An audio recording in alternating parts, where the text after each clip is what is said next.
What's up, guys? This is the electric airsoft homemade prop powered RC car that I built. This is a Legacy Toys R Us Nico Scorpion, which I stripped down. It's got a FP S148 Futaba servo.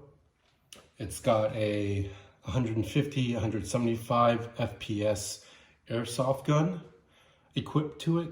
It's got a 30 amp Aerostar ESC for the prop, 5-bladed prop from the Avios Hobby King Spitfire that I've equipped with it.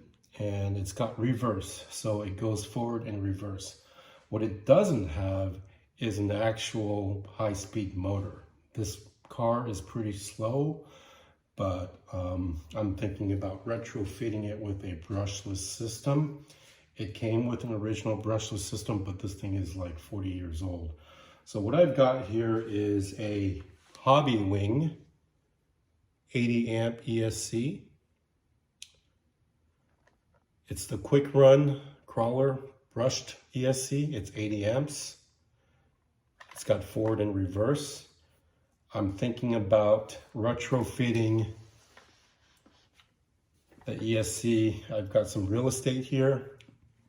I'm going to plug the ESC into the unused elevator channel for the forward and reverse, because I'm using an air transmitter, an airplane transmitter.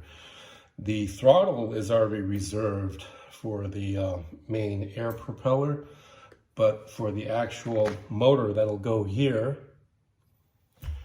we'll use the elevator channel. So let's go ahead and unbox this.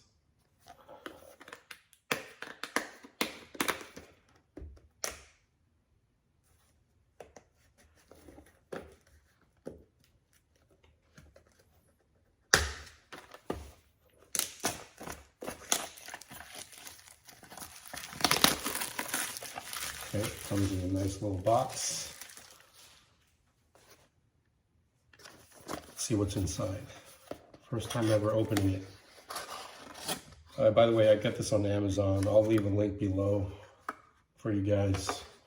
I'm told that this particular motor, or ESC, can handle 4400 kV, which is, well, I have two motors, but I'll get to that in a bit. Actually, I'll just tell you guys right now, I'm using an old Orbital 2 540 size brushed motor. It's a Pro BB. It's an Orbital 2 Pro BB, but this is a 4400 kV, which is a 10-turn motor. It's got a 14-tooth pinion on here. At a 10-turn, only this ESC can handle. So that's the reason why I got it. It comes in a package like this. All right, so I'm gonna go ahead and remove everything. Oh, it actually comes with a programming card. Didn't know that.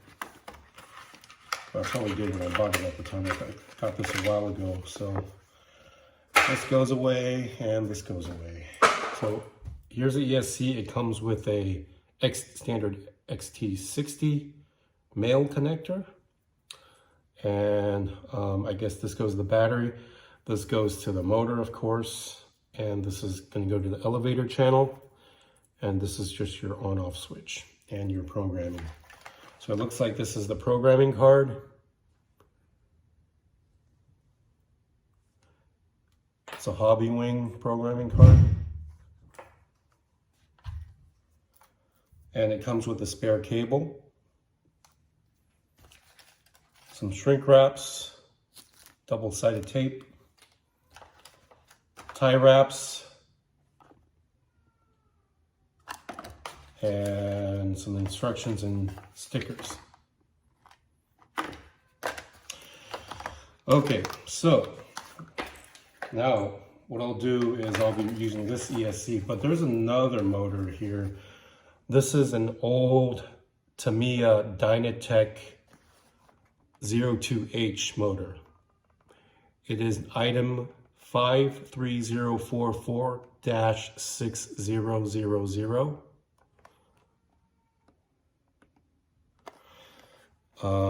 It's an old motor. It's around 3,500 kV.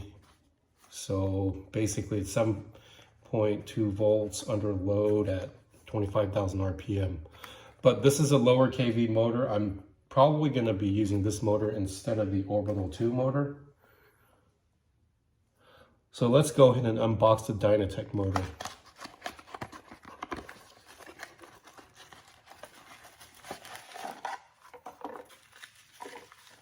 Okay, it comes in, I got this thing off eBay. You can tell this thing is super prehistoric. It's got this instruction manual. Looks like it's like 60 years old. Anyway, it's got this mounting bracket, I guess. I won't be using that, so I'll be keeping that into the original package. And here's the motor. Again, this is another 540 size motor. It's about the same size as the Orbital 2 BB motor. It's about the same size, so it's 540 size. It's got a 3mm, maybe 3.2 millimeter shaft. It doesn't have a pinion on it. So I might just take the 14 tooth pinion from the Orbital 2 10 turn motor or 4400 kV motor and put it on 3500 kV motor. Because I have a feeling this thing will just make this vehicle spin out. It won't do it any good. So probably use this motor instead. It's already got cables on it. So what I'll do is I'll get the mating side and I'll just clip in. Okay.